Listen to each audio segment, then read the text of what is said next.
Now, in this lesson, we're going to see the growth of the American nation.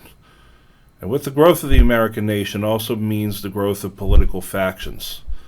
As if George Washington had said nothing at all, the American political system begins to break into groups and interests that are diametrically opposed to each other and fight each other. We'll also see the Electoral College, the election of 1796, the master Braintree, John Adams, who you see there in the picture, ministers X, Y, and Z, and finally the fall of the Federalists. The growth of political factions resulted in the birth of the political party systems. We've been through 4 party systems in our country's history, and we may actually be going through a transition into another. The first party system was dominated by the Federalist Party and the Democratic Republican Party. They're not political parties as we understand them today, with centralized national offices, state committees, and county committees, and so forth. Rather, they are loose associations of like-minded people who share similar ideologies. The first of the parties is the Federalist Party, which was led by John Adams and mostly led by Alexander Hamilton. The Federalists tended to lean toward England and good relations with the English. They were very manipulative of popular sentiment for patriotism, which means that they liked to wave the American flag and tout their military service. These were most of the veterans from the Continental Army. They believed that America's destiny lied in manufacturing and mercantilism, that is, trade. And they were prone to a liberal interpretation of the Constitution, in the sense that they believed that the Constitution's language could be vague and therefore open to interpretation. On the other side is the Democratic Republican Party, led by Thomas Jefferson. They were also manipulative of popular sentiment, but they tended to be anti-England. Jefferson was very much pro-French. And they believed that America's destiny lied in westward expansion, moving further and further west. Small to moderate farms, an economy dominated by the law of supply and demand, where the United States would produce the food and Europe would send us the finished goods. And they believed in a conservative interpretation of the Constitution. That is, if the Constitution didn't say it, you could not do it. This next slide, you do not need to know for any tests or questions, but it is good to understand how the Electoral College works, especially in light of what went on in 2016, as well as in presidential elections in the past. Article 1, Section 2 of the Constitution provides for the Electoral College. In other words, you do not vote directly for President of the United States. You vote for the people who vote for the presidency of the United States. And the states actually control it, and your electoral votes is determined by your representation in Congress. 2 senators plus how many representatives you have in Congress is the number of electoral votes you have.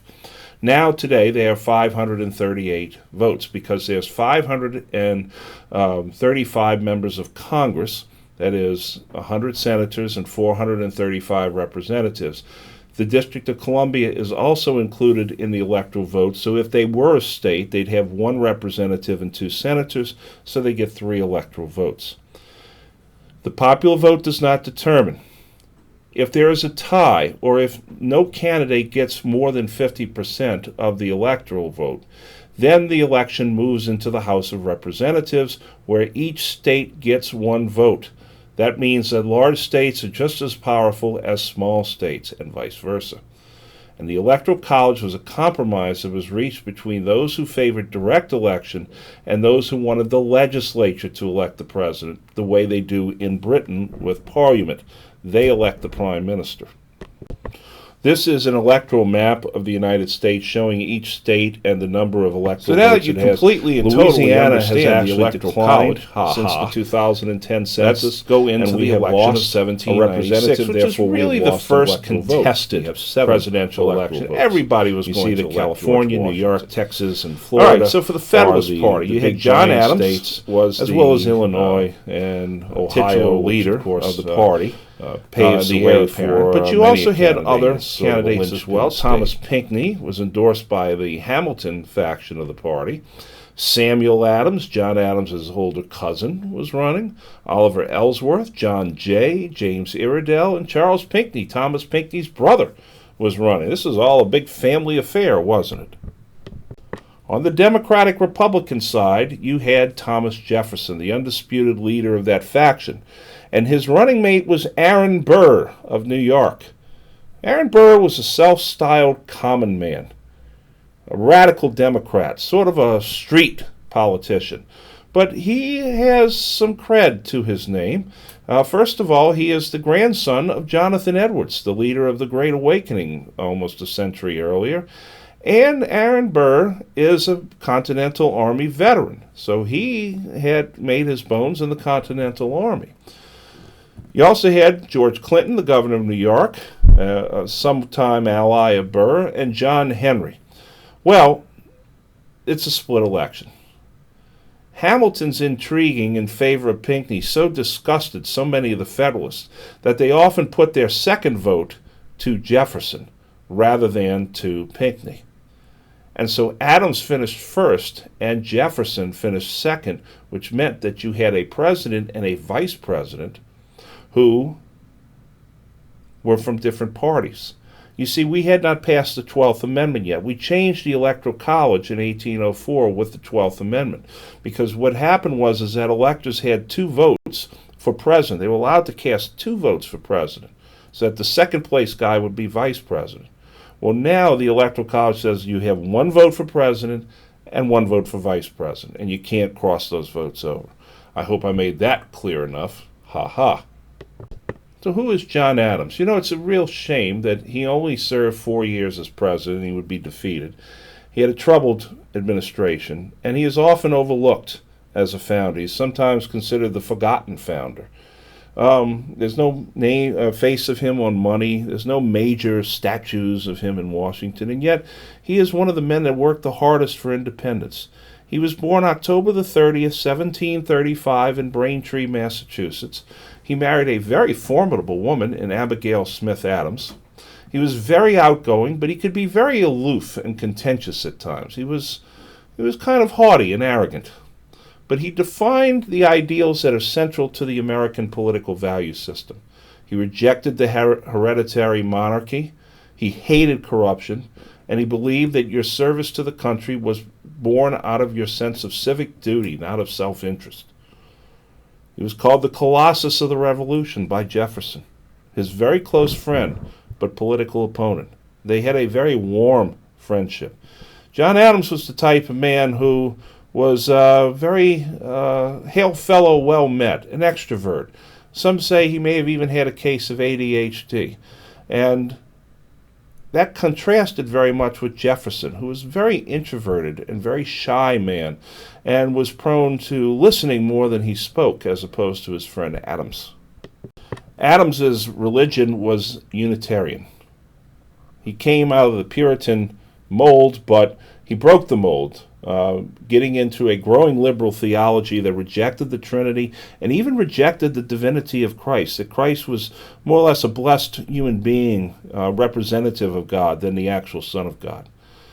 His detractors, because he could be overweight at times, called him his rotundity because of his foppishness and his heavy-set nature.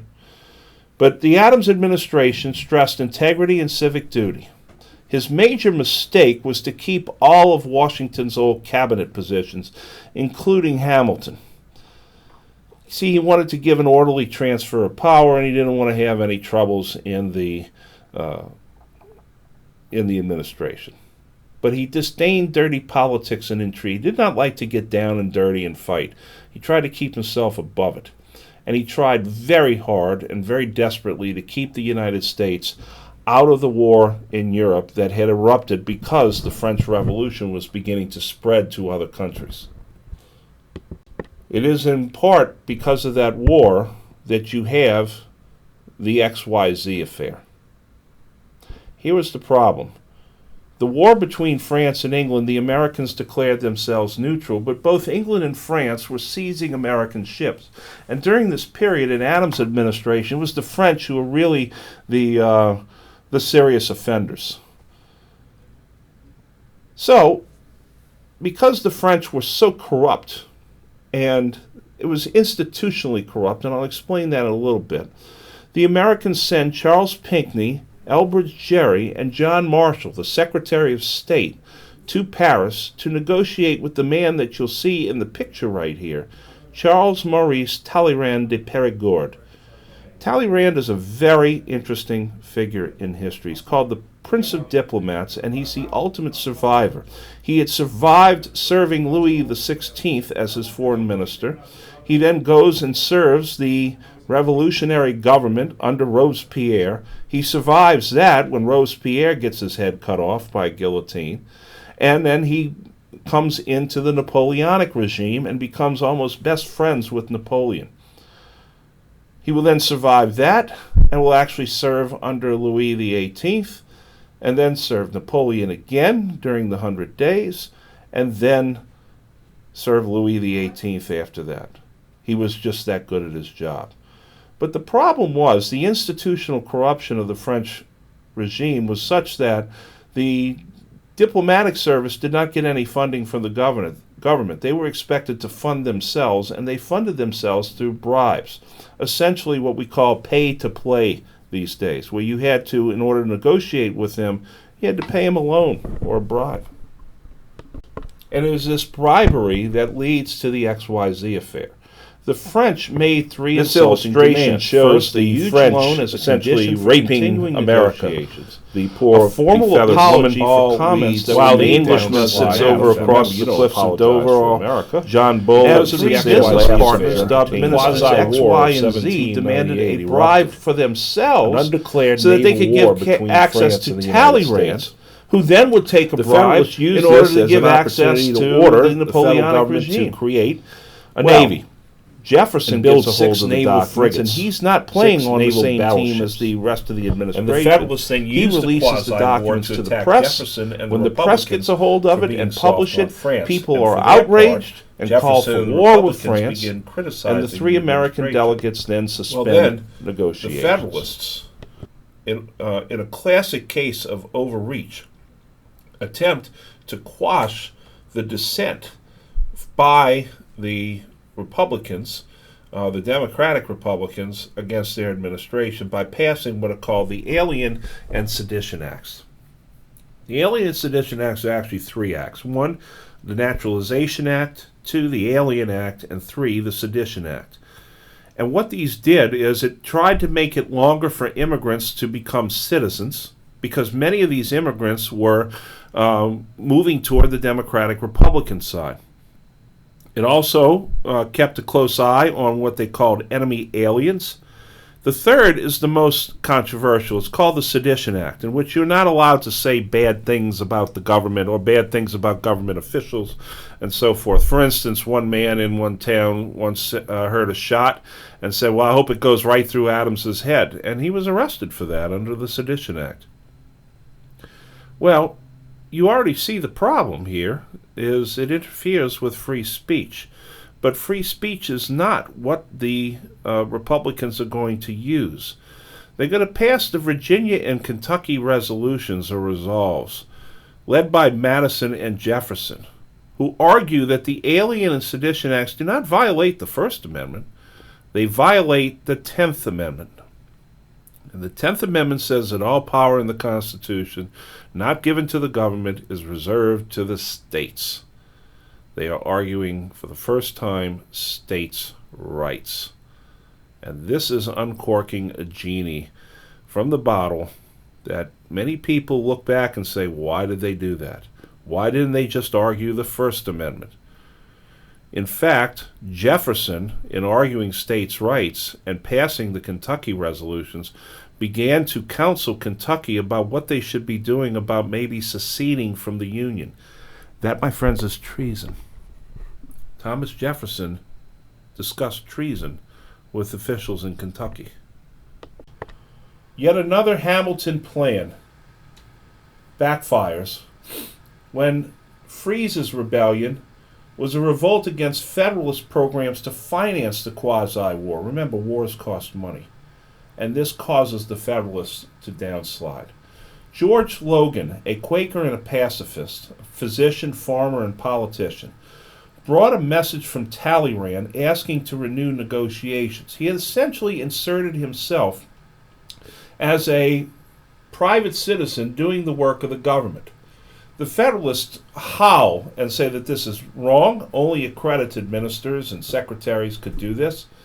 And they have passed the Logan Act, which means that nobody who is a civilian can go and negotiate for the United States. For instance, I cannot go to Vladimir Putin and say, listen, don't listen to Donald Trump, listen to me, let me speak for the nation. That's illegal. I am not an accredited representative of the government.